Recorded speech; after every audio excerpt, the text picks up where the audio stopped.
내가 그 땅에서 아들을 낳고 손자를 얻으며 오래 살 때에 만일 스스로 부패하여 무슨 형상의 우상이든지 조각하여 내 하나님 여호와 앞에 악을 행함으로 그의 노를 일으키면 내가 오늘 천지를 불러 증거를 삼노니 너희가 요단을 건너가서 얻는 땅에서 속히 망할 것이라.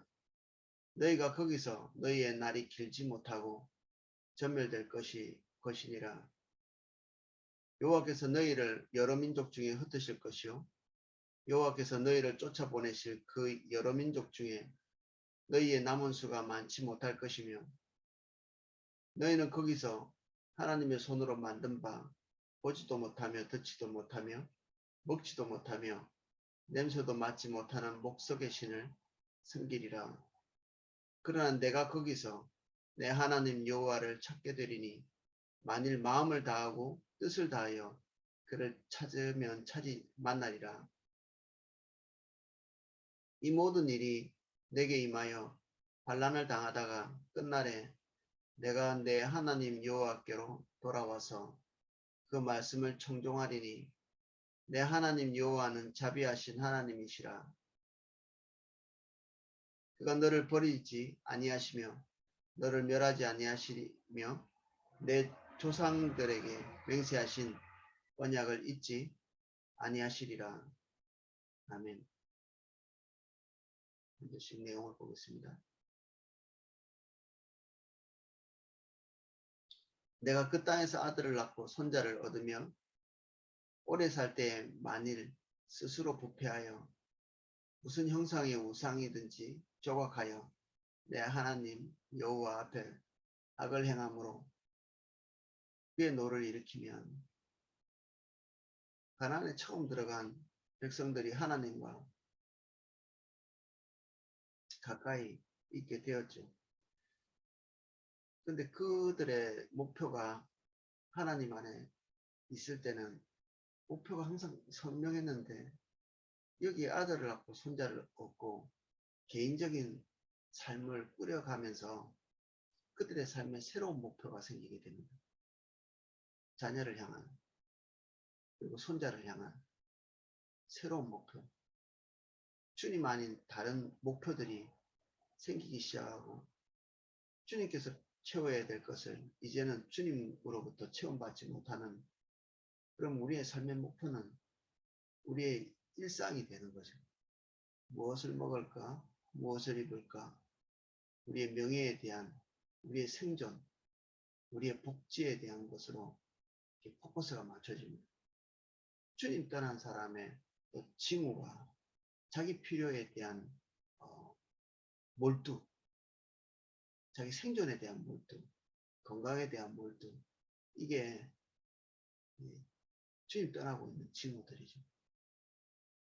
주님께서 우리에게 주신 것에 대한 범사에 감사가 넘쳐나는 것은 주님에 대한 신뢰가 하나님과의 교제를 통해서 우리 안에서 넘치고 있다는 그런 증거이거든요. 주님과 근접할수록 주님이 우리의 삶의 결핍에 대해서 굉장히 민감하게 반응하신다는 것을 우리 스스로 알고 있습니다. 주님과 멀어지면 멀어질수록 우리 필요에 대해서 하나님께서 벽을 쌓고 계신 것 같은 그런 느낌을 가지게 되거든요. 그리고 우리에게 베푸신 것에 대해서 흡족하지 않게 됩니다. 왜냐하면 우리의 목표가 다른 곳으로 향하고 있기 때문에 하나님께서 그것을 지지하지 않거든요. 그러면 우리가 원하는 목표에 대한 필요는 안 채워지는 게 되잖아요. 하나님께서 지금 현재 공급하고 지지하고 그리고 채우고 계신 것이 이게 충분한 것이라서 감사하면 하나님의 목표와 우리의 목표가 같은 것인데 우리의 목표가 따로 하나님을 떠나서 버젓이 존재하면 그 목표를 향해서 우리의 에너지를 투자해야 되는데 그 에너지가 없고 그리고 그 자원, 우리가 가지고 있는 자원을 거기다 투자해야 되는데 거기에 투자할 자원이 없는 거죠. 그래서 항상 뭔가 새는 듯한 느낌이 들고 늘 결핍이 느껴지고 감사는 못하죠. 왜냐하면 우리가 기대하는 바가 항상 좌절당하는데 어떻게 감사를 하겠습니까? 우리가 원하는 것보다 더 많이 채워주셔. 이게 주님과 가까이 있을 때 느껴지는 그런 느낌이거든요. 왜 나를 이렇게 생각을 많이 해주시지? 다른 모든 사람들보다 내가 더 사랑을 많이 받는 것 같아. 이런 느낌이 들게 돼 있습니다. 주님과 근접한 거리에 있을 때. 우리의 목표가 나누어져 있지 않을 때. 우상이라는 것은 결국 우리의 마음의 소원에서 나온다고 했잖아요. 우리 염원. 근데 그 염원이 주님을 떠나면 바라지 말아야 될 것과 그리고 원하지 말아야 될 것, 추구하지 말아야 될 것, 또는 그렇게 안 해도 될 것. 무엇을 먹을까, 무엇을 입을까, 우리의 안정, 우리의 명예는 추구 안 해도 됩니다.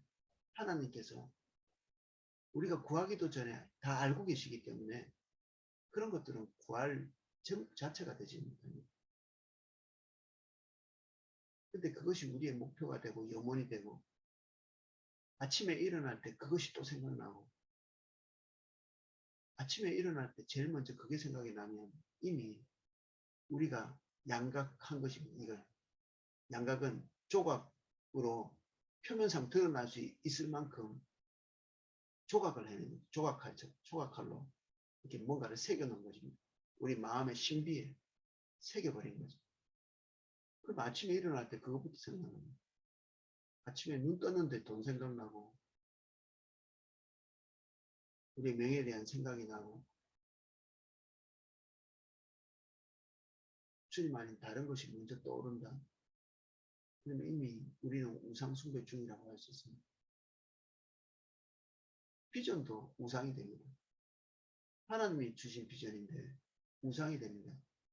하나님이 주신 비전이 하나님은 아니거든요. 아브라함은 이것 때문에 하나님께 시험을 받았죠. 하나님의 테스트에 들어간 것입니다.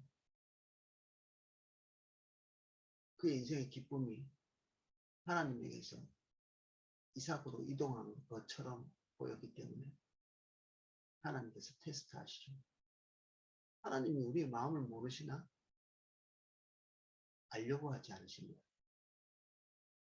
모른다기보다는 알려고 하시지 않습니다. 그리고 자기의 전지전능하심을 인간이 품은 마음 그리고 앞으로 결정할 결정을 아는데 사용하지 않으십니다. 이거를 자유의지라고 합니다. 자유의지. 하나님께서 우리의 미래의 결정을 알려고 하지 아니하십니다. 자유의지는 스스로 결정하는 것, 미래에 대한 결정, 이 기계처럼 돌아가는 그런 결정을 하지 않는 존재, 엄청난 존재죠. 믿지 않는 사람도 그리고 세상은 다 기계처럼 돌아가고 있다고 생각하는 자연 법칙에 의해서 돌아가고 있다고 생각하는 사람들도 인간만은 그렇지 않다고 얘기합니다. 어불성설인데 하나님의 존재를 인정하지 못해도 자기 자신이 어떤 것에 매여서 기계처럼 결정한다 이렇게 하면 굉장히 기분 나빠하죠. 그만큼 하나님께서 우리에게 주신 가장 큰 선물 중에 하나가 우리가 자유로 무언가를 결정할 수 있다는 겁니다. 이게 있기 때문에 누군가를 사랑하고 그 대상이 하나님일 수도 있죠. 우리의 결정을 도와주십시오. 이런 기도는 어울리지 않는 것입니다. 또 한면에서는 그렇게 구할 수도 있겠지만 결국 우리가 결정하는 거기 때문에 그렇습니다. 나의 결정이죠. 그게 하나님을 사랑하는 징표로서 작용합니다. 내가 오늘 많은 것 중에 주님을 선택했습니다. 그래서 오늘 우리는 주님 안에 있는 것입니다. 내일 나를 결정할 수 있나요? 아니, 내일 나를 결정할 수 없습니다. 항상 주님과 우리와의 관계는 오늘만 있죠. 그래서 오늘 결정하는 것입니다. 지금 이 시점에 이 신명기가 이스라엘 백성들에게 선포되는 이 시점, 이 글이 쓰여졌다고 믿어지는, 뭐 후대에 이렇게 기록됐겠죠. 당연히 기록은. 그러나 이 신명기의 말씀이 선언된 이 시점에는 주님을 떠나지 않았죠. 이스라엘 백성은 하나님과 함께 있는 것입니다. 모세라고 하는 걸출한 지도자와 함께 주님 따라가고 있습니다. 근데 내일을 믿을 수 없죠. 하나님 우리를 믿지 않으시나요? 이게 자유의지 때문에 내일은 우리가 또 다른 결정을 할 수 있습니다. 우리는 어제와 다른 결정을 할 수 있는 오늘을 맞이한 것이죠. 오늘 새벽에.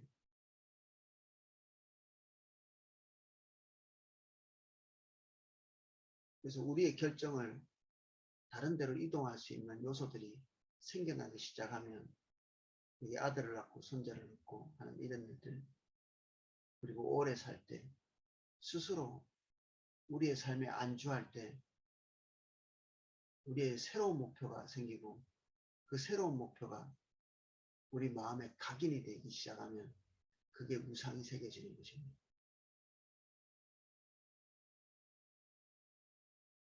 하나님 측에서는 분노가 일어나죠. 질투가 일어나기 시작합니다. 하나님과 우리 사이는 아가서의 사랑이 작용하고 있다고 여러 차례 반복해서 같이 나눴습니다. 내가 오늘 천지를 불러 증거를 삼노니 너희가 요단을 건너가서 얻는 땅에서 속히 망할 것이라. 너희가 거기서 너희 날이 길지 못하고 전멸될 것이니라. 지금 이스라엘 백성들은 가나안 땅 안에 있는 백성들을 전멸을 시키고 들어갈 것이거든요. 그들이 하나님 앞에 올바른 목적 그리고 올바른 삶의 방향으로 가지 못하고 있기 때문에 하나님의 인내의 그 기간을 지나고 난 다음에는 그 땅 안에서 제거가 되죠. 근데 그들이 특별한 민족은 아니죠. 이스라엘 백성들도 특별한 민족이 아니에요. 특별히 미움을 받거나 특별히 사랑을 받거나 이렇게 보기가 어렵습니다. 하나님의 선택이 있다. 이거는 뭐 큰 은혜죠. 그렇지만 하나님의 공의가 어떤 자에게는 다르게 작용하지는 않습니다. 여기에서 자기 목적을 잃어버린 이스라엘 백성들은 그들 스스로는 하나님의 백성이라고 할지 모르겠지만 목적을 잃어버린 백성, 비전을 잃어버린 백성은 가치가 없는 거죠. 그 땅에 있을 하나님께서 기대하시는 그 목적지에 있을 이유가 없는 거죠. 결국 그 지위가 박탈당하고 그 땅에서 거주하지 못하고 쫓겨나게 되는 그게 살육을 포함한 이 말씀하신 그대로의 일이 이스라엘 백성들에게 일어났다는 사실을 우리 성경을 통해서 확인할 수 있습니다.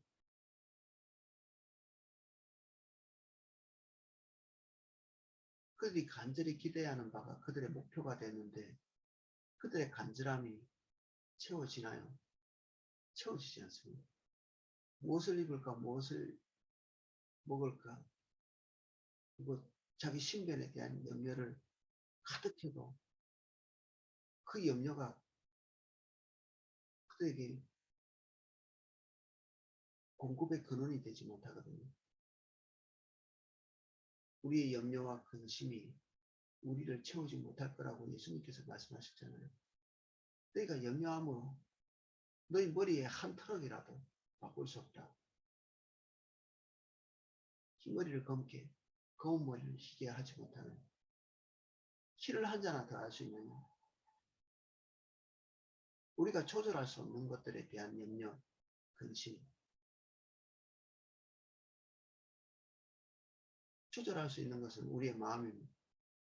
조절할 수 있는 우리의 자유의지. 그것은 거의 조절하지 않는, 조절할 수 있는 것은 조절하지 않고 단념하고 포기하고 진리에 따라서 거기에 방향성을 맞추려고 할 수 있는 부분들은 하지 않고, 우리가 할 수 없는 부분, 염려와 근심으로 우리의 삶을 채워놓는, 그러면 점점 하나님과의 거리는 멀어져.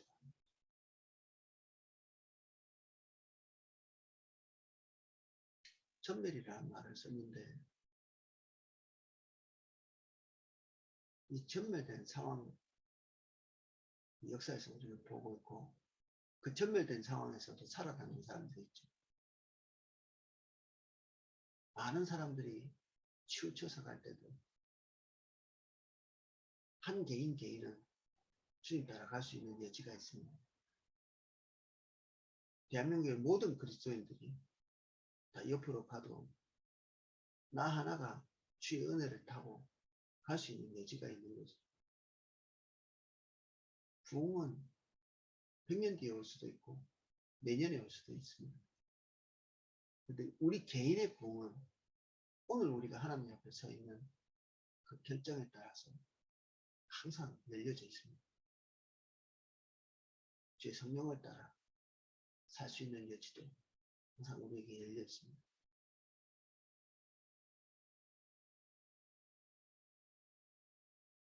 그래서 남은 자 사상이라는 그 신학적인 화두가 있습니다.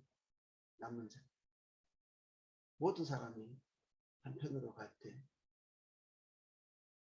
숨겨진 칠천같이 그래도 남아있는 이스라엘 12개 지파 중에 대다수를 차지하는 북이스라엘의 10개 지파가 다 옆으로 갈 때도 하나님께서 남겨놓으신 7천의 사람들이 주님 붙들고 있는, 그들은 남아있는, 그들이 남아있습니다.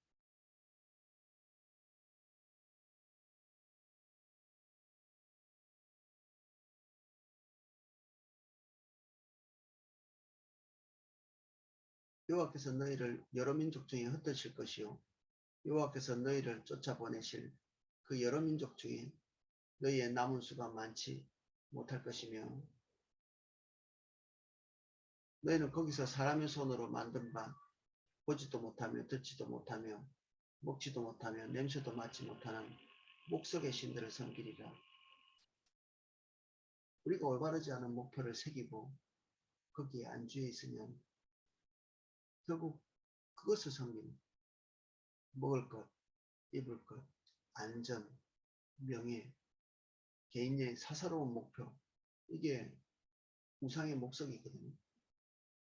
근데 이것을 섬기는 사람들과 같이 뒤섞여서 구분도 되지 않는, 그렇게 뒤섞여서 같이 달려가면서 그 허무한 목표를 향해서 매진하는 거죠. 인생 전체를. 그러면 그것을 이룰 때도 있겠죠. 그러면 만족과 기쁨이 있어야 되는데, 여러 차례 말씀드렸지만 우리 인간은 그런 것이 채울 수 없는 커다란 그릇입니다. 눈에 보이는 것, 우리 몸이 편안하고 근심 없고 염려가 없어도 우리가 목표하는 것들이 채워졌다는 얘기죠. 그런 것들이 있어도 우리 영혼의 만족이 없게 되어 있습니다.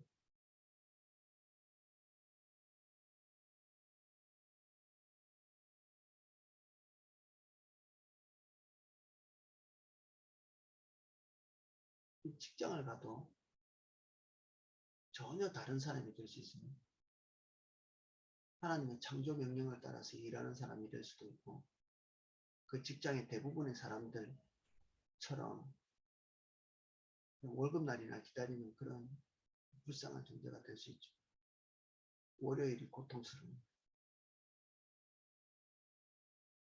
돈 많으면 직장 안 갈 텐데 하루하루가 그런 삶이면 너무 고통스럽겠죠. 견디기 힘든 것입니다. 우상숭배의 결과죠. 월요병은 사실 우상숭배의 결과라고 볼 수 있습니다.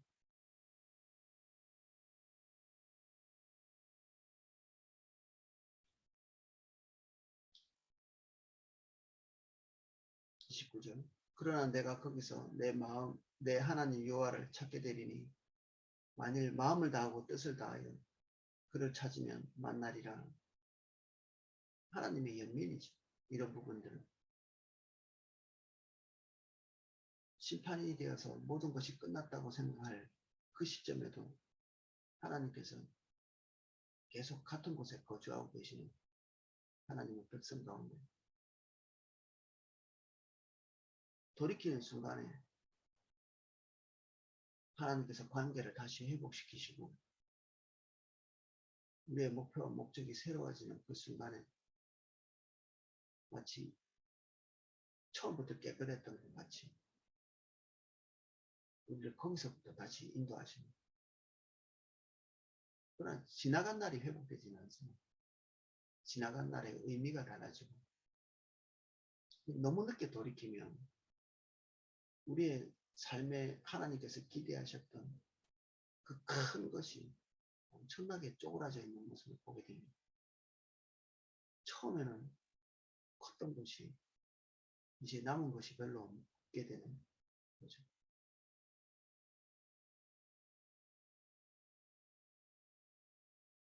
지금 늦었다고 생각하는 그때가 제일 빠르죠. 하지만 옆으로 가기 전처럼 회복되지는 않습니다. 처음부터 주님을 이탈 없이 따라갔던 사람과 좌로우로 뒤흔들리면서 나중에 회복된 사람과의 격차는 비교할 수 없이 크죠. 그래서 회개하고 돌이키고 다시 돌아와서 하나님의 은혜 가운데 있지만 우리 영혼 속에는 또 다른 부분에서는 이를 가는 후회를 말하는 건데 후회가 있습니다. 후회. 돌이킨 사람들도 그 마음속에 옆으로 가지 않았다면 이루어 놓았을 하나님의 크신 영광을 그 영광스러운 결실들이 상실된 것을 보게 될 때에 후회가 있겠죠. 언제든지 돌이키면 돼라고 느슨하게 생각할 것은 아닙니다. 왜냐하면 지금도 하나님의 그 놀라운 선물들은 축소되고 있기 때문에 주님을 떠난 자에게 그렇다는 얘기입니다. 아깝죠. 아까운 것입니다.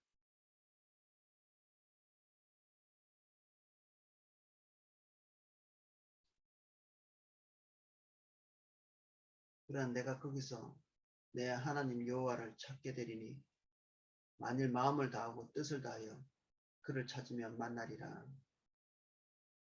예수님의 말씀이라기보다는 하나님께서 이스라엘 백성을 처음 만날 때부터 요구하고 요청했던 말씀. 예수님은 하나님의 마음을 대변하시는 분이죠. 그분이 하나님이시기도 하고.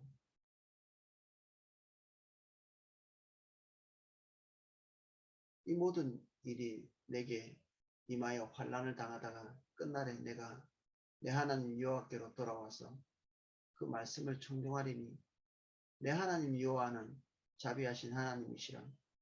그가 너를 버리지 아니하시며 너를 멸하지 아니하시리니 내 조상들에게 맹세하신 언약을 잊지 아니하시리라. 이 약속의 말씀은 레위기의 말씀을 다시 재해석한 것입니다. 이스라엘 백성들에게 그 다음 세대에게 다시 말한 거죠. 지금 우리가 읽었던 이 딱 25절에서 31절까지 말씀은 요 그대로 솔로몬이 하나님 앞에서 성전을 지어서 낙성식을 할 때 하나님께 기도했던 그 기도의 내용입니다. 이것이. 그래서 솔로몬이 기도한 그 긴 기도가 그가 했던 그가 그냥 하나님 앞에서 창조구적으로 뭔가 새롭게 만들어낸 그런 기도가 아니고 이미 하나님께서 약속하신 그 약속의 말씀을 기반으로 해서 기도한 것입니다. 예언자들의 예언은 창조적인 것이었나요? 하나님께서 말씀하신 것이 맞는데 그 당시에 인격적인 관계를 통해서 그들에게 알려진 메시지겠죠. 근데 그 메시지는 어떤 게 툭 튀어나온 것이 아니라 여기에 레위기의 말씀을 재해석한 신명기의 말씀을 다시 재해석해서 그게 풀어놓은 것입니다. 하나님이 처음부터 말씀하신 거라는 얘기죠. 처음부터. 그래서 저는 레위기와 신명기를 읽기를 많이 권장하거든요. 여기가 처음이기 때문에. 예언서의 말씀이 굉장히 두껍지만 여기에 있는 말씀의 적용에 불과한 적용. 신명기에 이렇게 약속했었잖아. 너희들이 지금 옆으로 이탈하고 있는데 너희들이 그 이탈한 것을 다시 돌이키지 않으면 이 신명기에 나오는 이 재앙들이 너에게 고스란히 임하게 될 거야. 지금이라도 돌이켜. 이 내용이 예언서들의 주된 내용들이죠.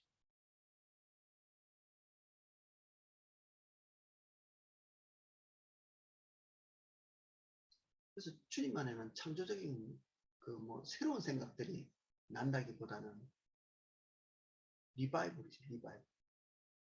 다시 살아나는 거. 다시 회복하는 거.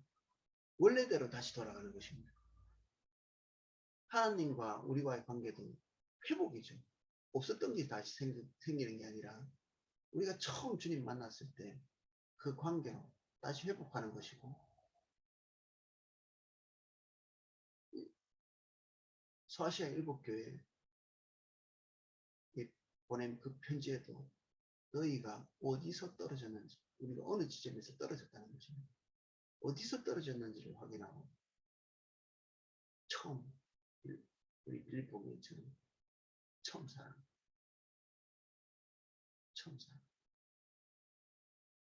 거기로 다시 돌아가기를 원하죠. 더 많이보다는 처음같이 되는 것입니다.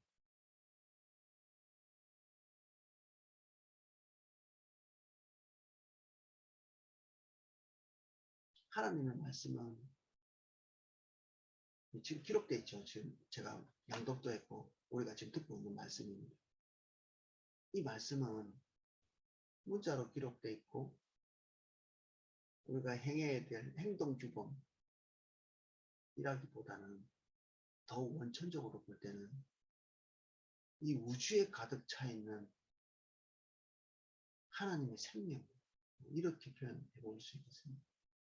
하나님의 말씀이 이 우주에 가득 차 있는 것입니다. 문자가 아니고요. 지금 우리는 문자화되어 있잖아요. 그럼 이 문자는 모든 것을 이렇게 바꿔야 되는 그렇지 않거든요. 성령께서 우리 안에서 이것을 이해하고 깨닫게 해주시는 그런 역사들이 있죠. 분명히. 근데 이것이 어떻게 실제화될까? 어떤 분은 그런 얘기도 했습니다. 하나님의 말씀을 거역할 수 있는, 그러니까 역방향으로 거슬러 갈 수 있는 존재는 없다. 그런 존재는 없습니다. 하나님의 말씀을 거슬러서 가는 순간에 스스로 파멸되고 스스로. 하나님의 말씀은 우리가 알고 있는 눈에 보이고 눈에 보이지 않는 모든 세상을 창조한 것이 하나님의 말씀입니다. 그러니까 말씀은 우리 인간의 말처럼 문자화로 기록된 이 말에 갇혀 있지 않은 거죠. 그야말로 문자화된 것입니다. 하나님의 말씀은 우주를 창조한 그 본질적인 것입니다.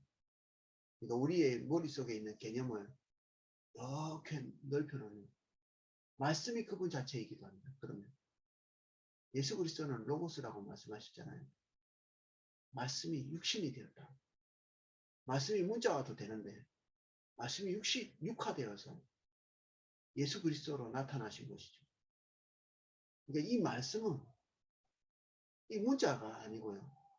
우리 입에서 외워서 이렇게 암송되어지는 그런 것도 아니고 이 말씀은 이 우주에 가득 차 있는 그거보다 더 크신 그 하나님 그분 자체이죠.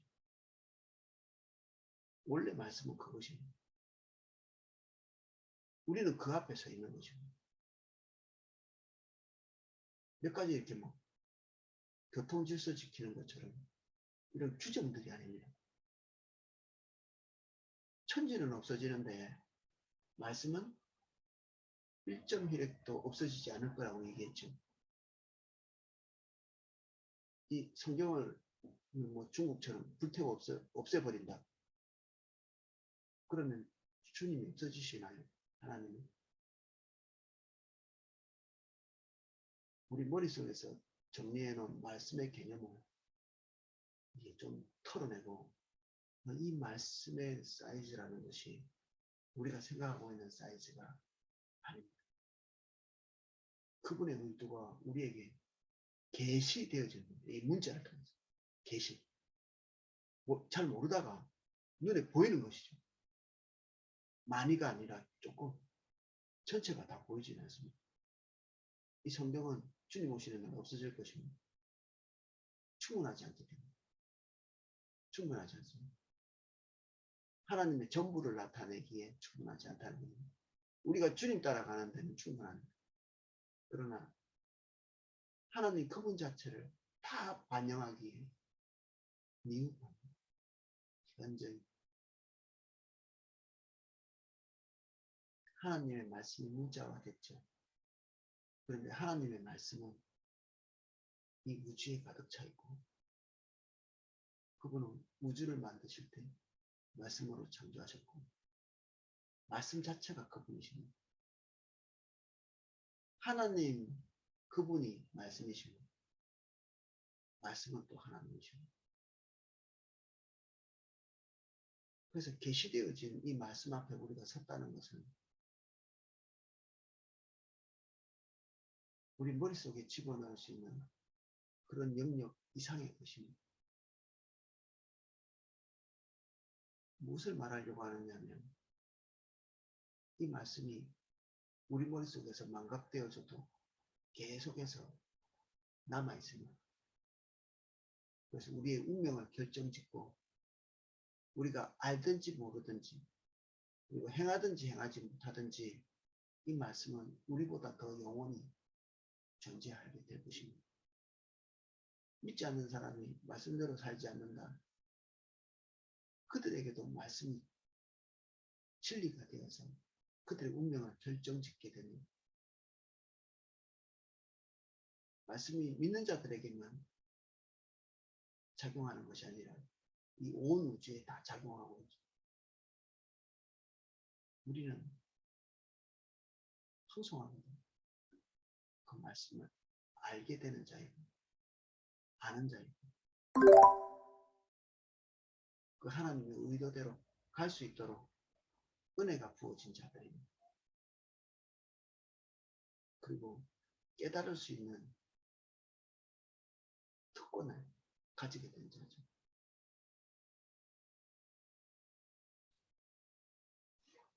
그래서 우리는 특별한 은혜가 있는 사람들입니다. 그 특별한 은혜가 되기를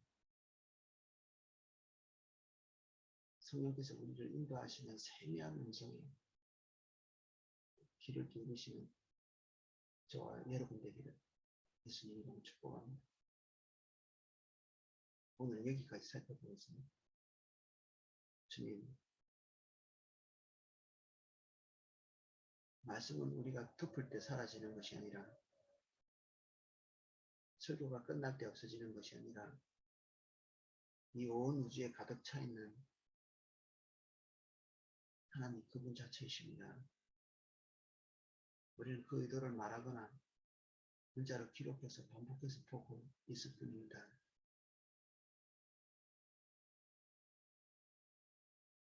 이 우주에 가득한 하나님의 말씀,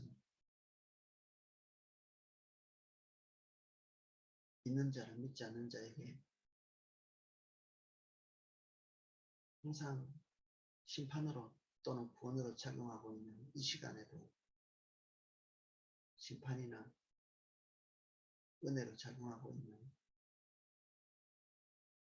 하나님의 강력한 말씀을 대면할 수 있도록 도와주십시오. 말씀은 우리가 조절할 수 없으니 바꿀 수도 없고 이 말씀을 이탈해서 우리가 삶을 복되게 꾸려갈 수도 없습니다. 타협이 되지 않고 적절히 취사 선택할 수도 없습니다. 우리가 그러한 말씀 앞에 서 있습니다.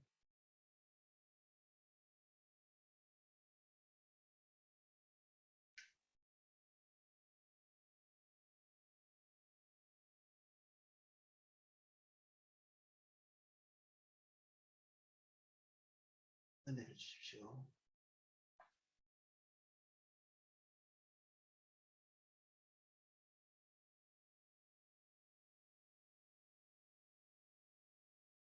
우리가 하나님 앞에 서 있게 해주십시오.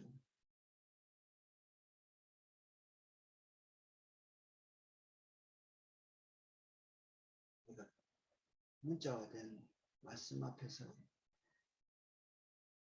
서 있기보다 하나님 앞에 서 있을 수 있도록 저에게 은혜가 필요합니다.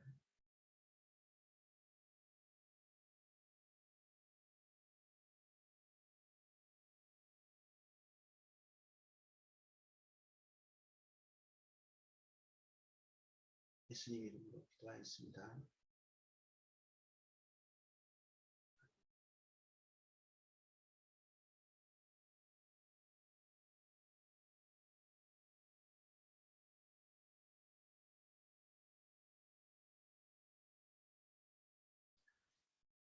네, 제가 큐티하고 묵상하실 수 있도록 음악을 감상해 드리겠습니다.